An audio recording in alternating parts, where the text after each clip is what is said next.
طبعا ألف مبروك لنادي الزمالك حصوله على بطولة الكونفدرالية والفوز على نهضة بركان في مباراة الإياب 1-0. مباراة بدايتها قوية جدا جدا. أول ربع ساعة لنادي الزمالك قدم أداء ولا أروع ولا أجمل من الدقيقة الأولى للدقيقة 20 تقريبا. في أول تلت ساعة بالظبط الزمالك كان جامد قوي.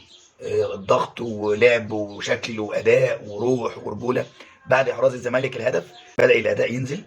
بدأ لعيبة الزمالك تتراجع للدفاع. هذا الهدوء وهذا التراجع للاعيبه نادي الزمالك ادى الى ان فرقه نهضه بركان ضغطت جدا على نادي الزمالك في اخر الشوط الاول وفي اخر الشوط الثاني. بدايه برضو قويه في الشوط الثاني، ولكن برضو الزمالك تراجع للخلف خوفا من احراز نهضه بركان اي اهداف في شباك نادي الزمالك، وبالتالي كان في ضغط كبير من فريق نهضه بركان في اخر المباراه. مجمل المباراه متوسطه المستوى. ما الزمالك ما كانش جامد طوال المباراه، ولا نهضه بركان برضو كان جامد طوال المباراه، بس مباراه متوسطه. الف مبروك نادي الزمالك الفوز ببطوله الكونفدراليه. اللقطه الابرز في المباراه او لقطتين هتكلم عنهم في المباراه بخصوص المباراه: لقطه المخرج ولقطه لاعب البحيري بتاع نهضه بركان. لقطه البحيري بتاع نهضه بركان ودونجا بيعمل جامب عشان يلعب الكوره، كان هيقع من فوق لاعب نهضه بركان وكان هيقع وقعه جامده قوي. يعني لو وقع الوقعه دي على دماغه كان هيحصل له اصابه خطيره وكانت هتبقى وقعه ممكن تاذيه. ولكن لاعب نهضه بركان البحيري لاعب محترم جدا جدا.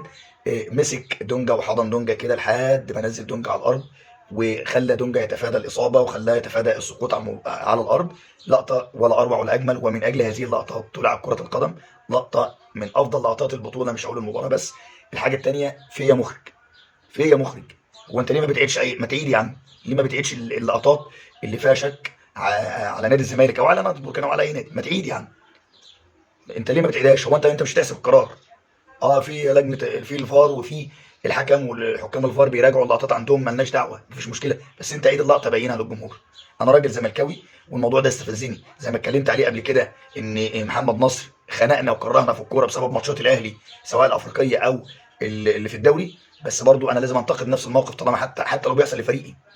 لا، انا مستاء جدا من اللقطات اللي ما اتعادتش، عيدها سواء فيها شك او ما فيهاش. ولا الجمهور هيحسب حاجه ولا انت كمخرج هتحسب حاجه. هو خلاص طالما الحكم ما حسبهاش او الفار ما حسبهاش، خلاص انت مش هتخسر حاجه. عيد اللقطه مره واثنين وثلاثه عشان الناس تشوف بعينيها اذا كان القرار صحيح او غلط. انا عارف ان الاعاده مش هتقدم ولا تاخر، وان الاعاده ملهاش اي علاقه بحكام الفار ولا بكاميرات الفار، بس برضو عشان منع للشك والقيل والقال، وتخلي كل واحد وكل من هب ودب بيتكلم. عيد اللقطات للناس، خلي الناس ترتاح من جواها، ما تخليش حد يبقى شاكك في حاجه. زي ما انتقدت الموقف اللي محمد نصر كرهنا في الكوره بسبب الموقف ده، بسبب ماتشات الاهلي سواء في الدوري او ماتشات افريقيا، محمد نصر ما بيعيدش حاجه ضد الاهلي. كل الاعداد بتبقى لصالح الاهلي، ونوعات حاجه للاهلي بيعيدها من الزوايا اللي في صالح الاهلي مش اللي تدينه.